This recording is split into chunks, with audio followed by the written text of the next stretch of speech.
আসসালামু আলাইকুম। সিলেটের যে সাদা পাথর বিক্রি করে ফেলছে, হ্যাঁ, এখানে সবাই জড়িত। ঠিক আছে? এনসিপি, বিএনপি, জামাত, আওয়ামী লীগ এবং ওইখানকার প্রশাসনে যারা আছে তারা জড়িত।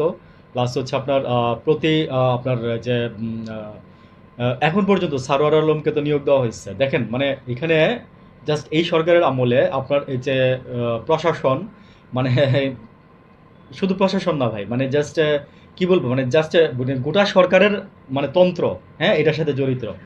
তাহলে বুঝেন যে দেশের কি ভালো হয়েছে এতদিনে, এক বছরে দেশের কি ভালোটা হয়েছে। তো সারোয়ার আলম বলতেছে যে মানে ওরা এখনো পাথর লোড করতেছে। সেটা হচ্ছে নর্মাল পাথরের নিচে আপনার সাদা পাথর দিয়ে, উপরে আপনার ওই পাথর দিয়ে নিয়ে যাচ্ছে। তো সারোয়ার আলম বলতেছে যদি এরকম যদি আমি দেখি, মানে জিজ্ঞেস করতেছিল একজন ঠিকাদারকে যে এরা কারা। বলতেছিল যে এরা হচ্ছে আপনার এই যে কি যেন বলে, চাঁদাবাজি, চাঁদাবাজ। তো বলতেছে যে খবর খবর করে ছেড়ে দিব সবাইকে যদি নেক্সট টাইম এটা দেখি। মানে এখনও আপনি চিন্তা করেন যে সাদা পাথরের উপরে কতটুকু লোভ। এবং একটা ট্রাক নাকি লোড হওয়ার পরে ওই ট্রাকটার দাম পড়ে প্রায় 98,000 টাকা, 180 টাকা স্কোয়ার ফিট করে মনে হয় সম্ভবত। হ্যাঁ, এই পাথর মনে করেন যে ভাই, ভাই লাখ টাকার পাথর এই পাথর। ঠিক আছে, এই পাথর হচ্ছে লাখ টাকা দামের পাথর।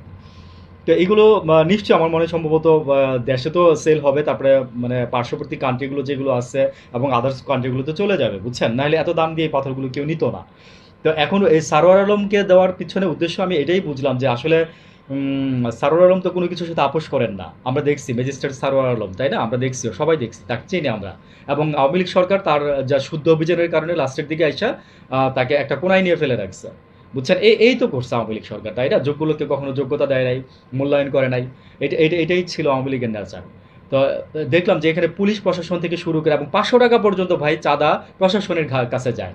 এবং আমি শুনছি যে এই টাকা নাকি ঢাকায়ও আসে, ঢাকায়ও আসে প্রশাসনের কাছে, বুঝছেন? আসলে আর কি বলবো, পুলিশ জীবনে এই দেশে ভালো হবে না। আমি একটা কথা বলে দিলাম অনেস্টি সেড দে, যে পুলিশ জীবনে এই দেশে ভালো হবে না।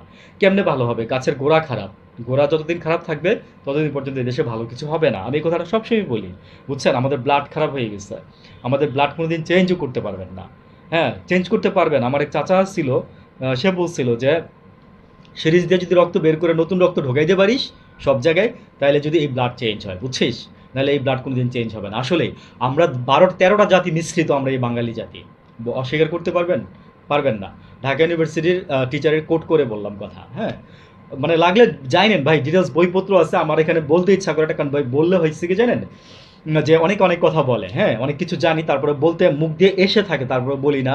যদি জানার ইচ্ছা থাকে তাহলে বই পড়েন, বই পড়লে অনেক কিছু জানতে পারবেন। ভালো থাকবেন, আসসালামু আলাইকুম।